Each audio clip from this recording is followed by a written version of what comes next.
You start taking a new path, a new approach to life. You know that. Take a look at your life and realize that everything you have ever done, you alone did it. You alone reap the harvest for doing it.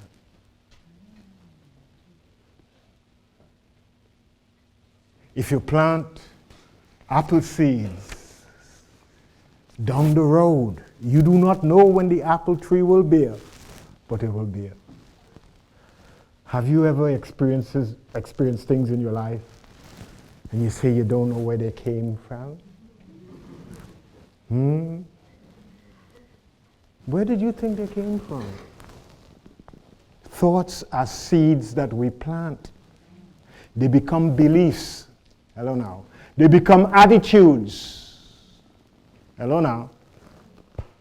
And they all occur where? In where? In your mind? In whose mind? So who is responsible for my mind? All right. And who then is responsible for the things happening out of my mind? You're afraid to say me. You see, sometimes we don't realize how powerful we are. We are greater than the atomic bomb because we created the bomb. He who creates is greater than that which was created. So if you can create, you can transform. You can change. But you have to be willing to change. Not to be changed, but to change. To be changed means that somebody else has to come, hello now, down from the skies, hello now, in a body, get born again, and then grow up to come to change. That's about 50 years. But you could do it right now. Be ye transformed by the renewing of my mind. Don't say the mind. Be ye transformed by the renewal of. Be I transformed by the renewing of. That's how easy it is to change your mind. That's how easy it is. Change your mind. When Jesus began his ministry, he said what? Repent. Repent means to change your mind. Change your mind and live differently. Because it's out of the thoughts in your mind that you live. Hello now. You don't live from my thoughts. I could give you suggestions how you may think. But once you begin to think that way, you are responsible for the outcomes of the thought. Because all I have done is suggested. So when you're going through a crisis and you have issues, don't blame the issuer. Blame yourself. That's how serious this change is. Nobody can change you. It's a decision that you must make. When you realize that the thoughts that you thought about yourself were inconsistent with your spiritual nature, you could wake up one morning and say, I'm fed up. I've had enough. I'm doing things differently. That's why sometimes, in order to find heaven, we got to go down into hell. Sometimes you got to suffer and be beaten up and crawl out and slither out of a hole to find peace and joy. Hello now. But we didn't have to do that. Because we go to school, to these academic places, and they don't tell us that we are spiritual beings responsible for ourselves. They tell us all kind of stuff. It's history. It's the people who enslaved us is responsible. But they're not enslaving you now. You are enslaving yourself by the thoughts that you think. Slavery is both a mental and a physical thing. Every time you go to jail, you are a slave. And you put yourself in jail, and you are the jailer, keeping you from peace. That's it. You keep yourself from peace. Ain't nobody stopping you from being peaceful. You could be peaceful anytime you want. You could be prosperous anytime you want, because prosperity is not the things you possess, it's the state of mind that says I have the ability to draw to me all that I have needed in my life whenever I need to draw that. That's how simple. Some of us are waiting to live when we get the first million. It ain't coming, brother. A million comes as a penny by penny by penny. If you don't appreciate the penny, the million passes through you and you never knew you had it. You get what I'm saying? Live now and appreciate what you have now. If you keep doing that, you're a millionaire. But we have these icons that we worship. Bill Gates, I want to be like that. Steve Jobs, I want to be like that. I go see the movie. What did he do that I could do? You can't do what he did. He had a different mindset to you. If you want to be like a Steve Jobs, you got to start thinking every moment of the day like a Steve Jobs. You can't go back to the old thought and then come back when you remember. It's got to be a pattern of existence that you continue to inculcate and also to be in every minute of the day. That's how serious this work is. Some of us feel we can just go to church, drink some wine, eat a piece of bread, and we are transformed. Transformation is a mental, deliberate, conscious working that you must do every minute of the day. It first begins with a word that we use almost every day, I forgive you. It begins with forgiveness. What is forgiveness? 2 words. To give for or to exchange. Not the person outside of you, yourself. It's a mental work that you do, because what happens to us? The universe is a dance. Things are moving, energy is moving. And we, out of our thinking, come to believe that the display of energy is X or Y or Z. And then we name X, Y, or Z as good or bad. So once we name X good and Y bad, when we see X again, we want to love X. And then when we see Y, we get angry. So we describe things in a particular way and hold them in our mind. And when they show up again, we have emotion. And these emotions rule our lives. So when somebody does something that we say is Y, we don't like the act, we don't like the person. 10 years again, we see them, and we still have them in mind. We can't see them in a different way because we see them what? Out of the same old action they commit. And some of us have been carrying people in here for decades. Some of you all are young, you don't know what a decade is yet. But these people who, like me, we know decade, every 10 years. Some of us have been carrying people on our minds for 50, 60 years. You know, let me check. She ain't here today, so I could say, I stop it at 60.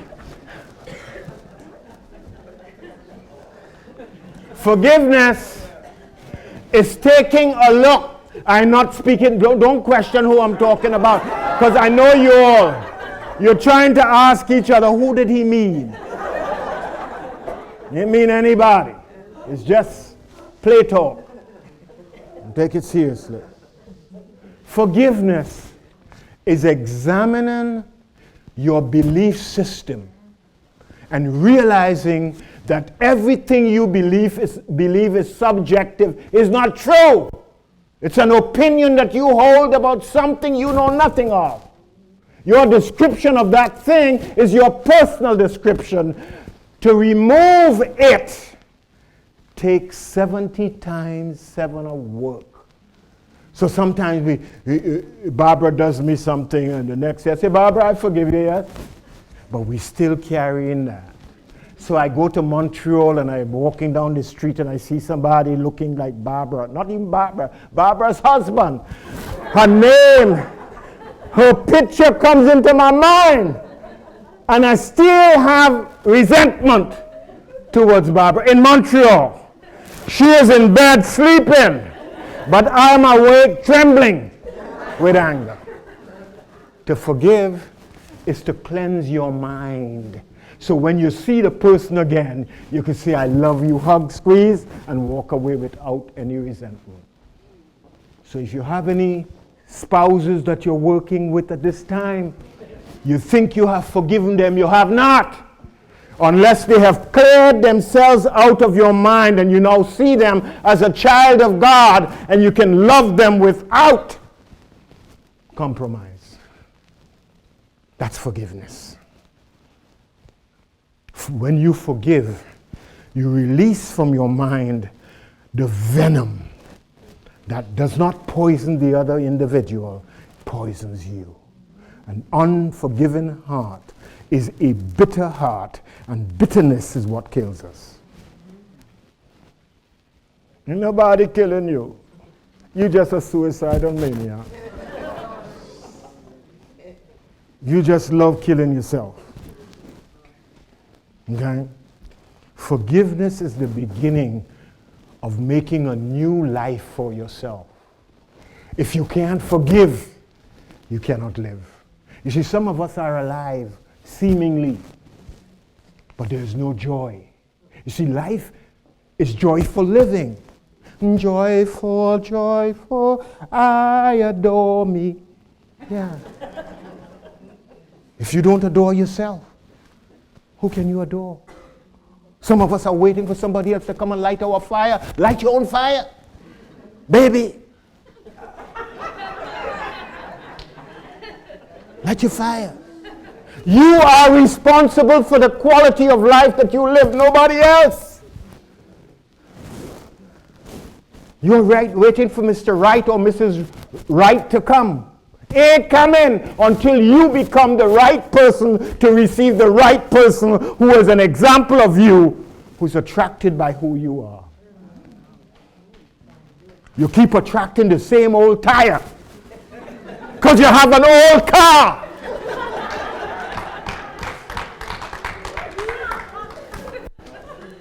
What's the sense putting a new Michelin that is going to last 5 years on a car that is dead?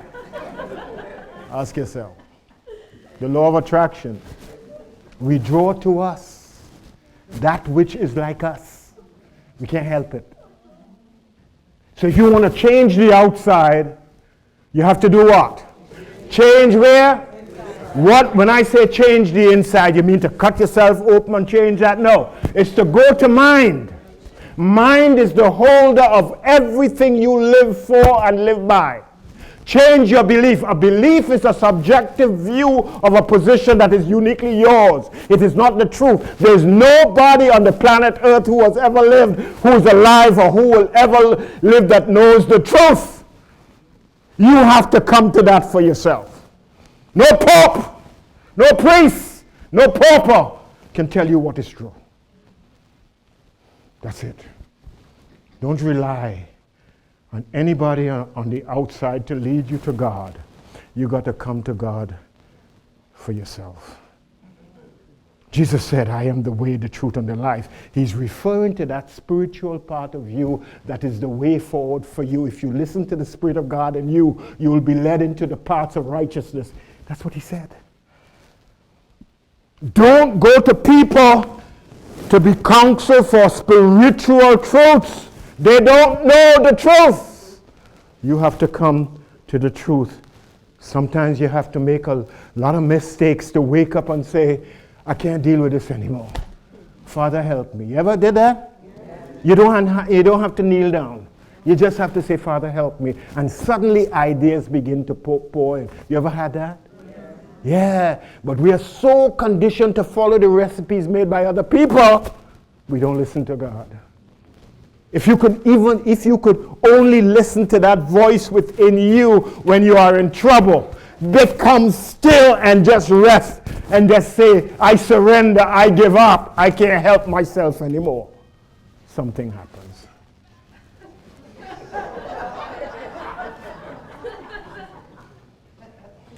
You see, the thing about it, God always speaks to me. I know when I'm not being listened to. You looking for another minister on another part of the church to tell you that's why you're listening to other people. And that's why it's very difficult to listen to God, because if you can't listen to that voice within and believe that voices outside of us are greater, well, then we have a problem. You coming back to me now?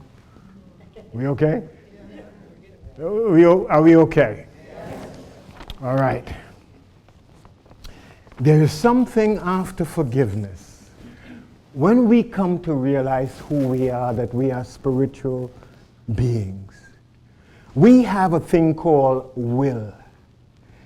And will is personal. When we develop it as a personal thing, it becomes stubborn, donkey-like, unmovable. But there's the will of God, or the will of the universe. The will of the universe is to be. To be. Like the breeze. Just be. And when the breeze comes against a wall, it doesn't fight with the wall and say, you got to be removed.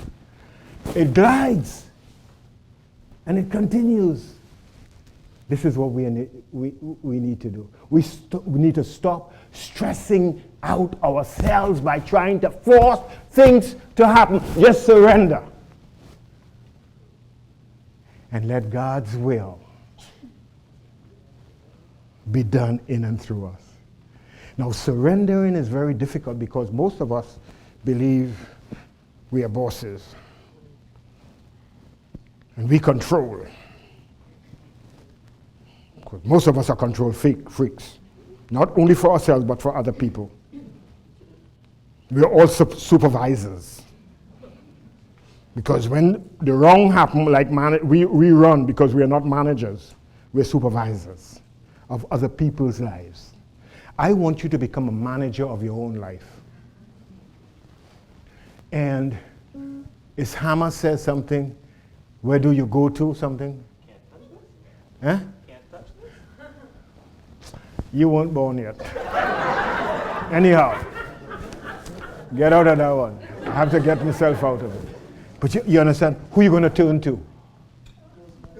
Huh? Yeah, she's my age group. Not he. It's Ghostbusters. Who are you going to turn to? Who you going to, you know that song? What I'm saying? Who you going to turn to is turn to that. Who you're going to turn to is you turn to where? To God. When you are in trouble, you turn to God. That's surrendering. Jesus said it this way: of myself, I can do nothing. It is the Father in me that does its will in and through me. So I surrender. Surrendering is a difficult thing to do because we think we are in charge of life. And we don't even know if the next breath that we breathe could be the last. Isn't that interesting? Hello now. We don't even know what's going on inside our bodies. Hello now. We don't know if Basil could call tonight. You know, sometimes I think about it this way. We are all planes waiting by the gate for our numbers to call. Flight number 6. And we taxi down the runway and we never come back. And you don't know when your flight will call. Why not surrender and live? Not vicariously, but live to the fullest in every moment, without stress and without tightness. God is in charge. Thy will be done. And you know, life becomes better. You know that? When you surrender, life becomes better. You don't try to control the events. You let the events pass by. This is the forgiveness that I'm talking about. This is the surrender. So what I would like you to do now at this time, there's a musical selection coming up. And while this music is playing, I want you to ask yourself, what is it in me that I need to give up to help me come to my senses so that I may live a healthy, happy, and prosperous life? What is it in me that I need to forgive so I could surrender to God? Now, we have given you a piece of magic paper. It's like a tissue paper. Whatever it is you can think about wanting to release, don't just think now. But when we tell you to write, don't start writing now. Okay?